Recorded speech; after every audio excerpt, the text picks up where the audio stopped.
Image of Pope Francis with faithful leads to suspicion he performed exorcism. Fox News.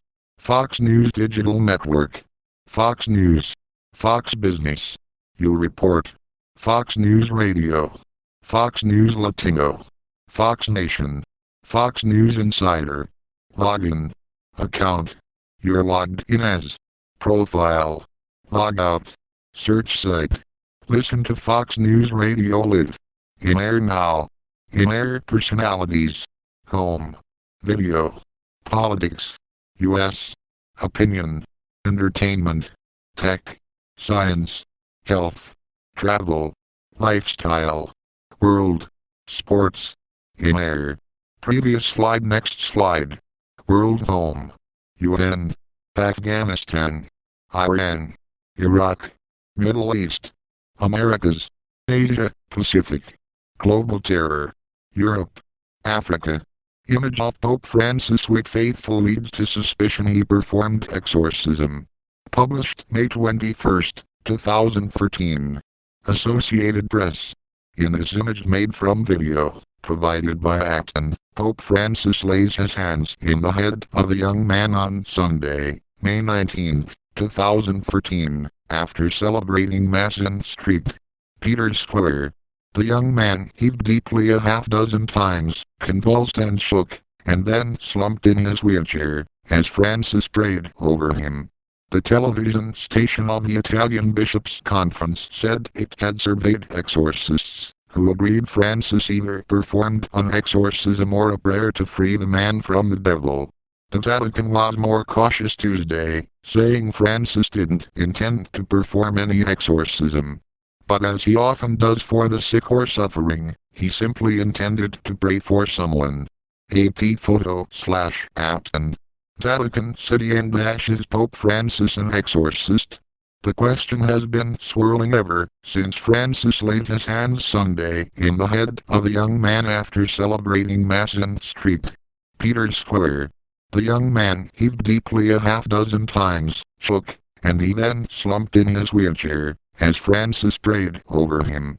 The television station of the Italian Bishops' Conference said it had surveyed exorcists, who agreed there was no doubt that Francis either performed an exorcism or a prayer to free the man from the devil. The Vatican was more cautious Tuesday. In a statement, it said Francis didn't intend to perform any exorcism. But as he often does for the sick or suffering, he simply intended to pray for someone who was suffering who was presented to him. Fueling the speculation is Francis' obsession with Satan, a frequent subject of his homilies, and an apparent surge in demand for exorcisms among the faithful despite the irreverent treatment the right often receives from Hollywood. Who can forget the green vomit and the spinning head of the possessed girl in the 1973 cult classic The Exorcist? In his very first homily as Pope on March 14, Francis warned cardinals gathered in the Sistine Chapel the day after he was elected, that he who doesn't pray to the Lord prays to the devil. He has since mentioned the devil in a handful of occasions, most recently in a May 4 homily when, in his morning mass in the Vatican Hotel Chapel, he spoke of the need for dialogue, except with Satan. With the prince of this world you can't have dialogue, let this be clear. He warned.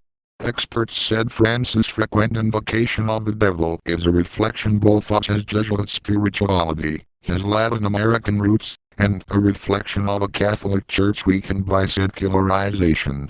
The devil's influence and presence in the world seems to fluctuate in quantity inversely proportionate to the presence of Christian faith, said the Reverend Robert Gallo, a theologian at Rome's Pontifical Holy Cross University. So, one would expect an upswing in his malicious activity in the wake of de-Christianization and secularization in the world, and a surge in things like drug use, pornography and superstition. In recent years, Rome's pontifical universities have hosted several courses for would-be exorcists on the right, updated in 1998 and contained in a little red leather-bound booklet. The rite is relatively brief, consisting of blessings with holy water, prayers and an interrogation of the devil in which the exorcist demands to know the devil's name.